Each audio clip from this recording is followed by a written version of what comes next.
Don't you want to know the do's and don'ts about Turkey before you head off there? Well, this is the speech for you. Today I'm going to talk about Turkish culture.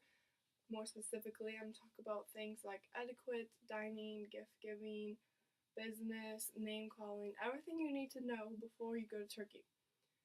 The society in general. Islam is the major religion of Turkey. They base their religion off the Quran. This is a copy of the Quran.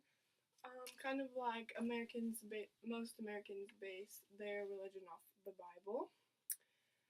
Muslims pray 5 times a day at dawn, noon, afternoon, evening, and sunset. There is also the Muslim holy day, which is Friday, but in Turkey, they don't necessarily celebrate the holy day every Friday.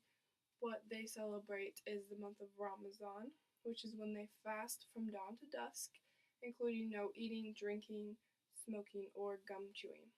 Etiquette in Turkey. When you meet someone, you are to shake hands firmly as a sign of respect. When you're greeting a friend or family member, you're to kiss them on the cheeks. When you greet an elder person, it is right to kiss them on the right hand and then greet them however after that. When entering a room, like of family members or people that you know, you greet the eldest person first and then you go on from there. If you're going to like a social event where you don't really know everyone, then you start with the person closest to you and you go anti-clockwise, greeting everyone in the room after that. Gift giving. In Turkey, they don't really like to give luxurious gifts. They would rather go out to dinner or go on a vacation together and use the money to spend quality time rather than giving someone a gift. But if you are invited to someone's home, you are to bring pastries or home decor. And this is an example of a pastry that is often brought. This is baklava. If you are an American, they will accept flowers just because they know that that's like what a lot of people bring. But if you're Turkish, that's not normally a gift that's given as flowers. Dining. When you go out to eat with someone in Turkey, the host always pays for the meal. So even if you have no money whatsoever and you just want to be polite, you could offer to pay for the meal because they're not going to allow you to pay anyways. The polite thing to do is a few days after you go out to eat, you call them, you invite them to the meal, and then you're the host and you are paying for it all.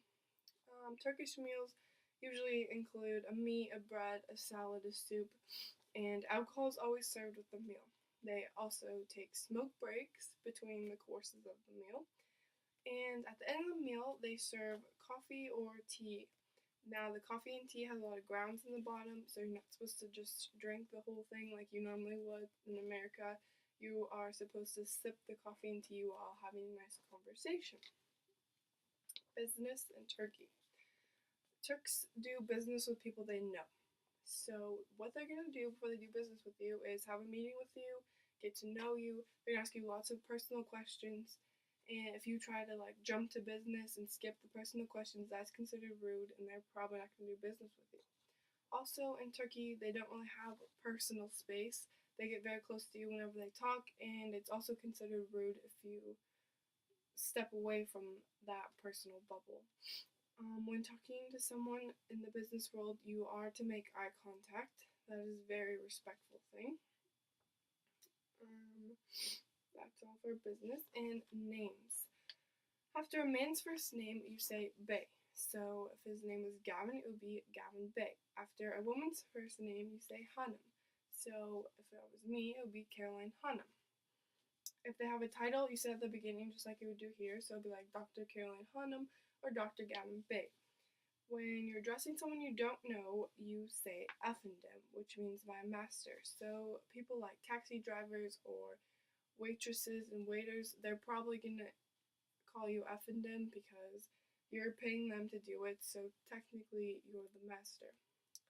Now, hopefully this will get you started on the do's and don'ts of Turkey, and if you have any other questions, I will be happy to discuss them with you later.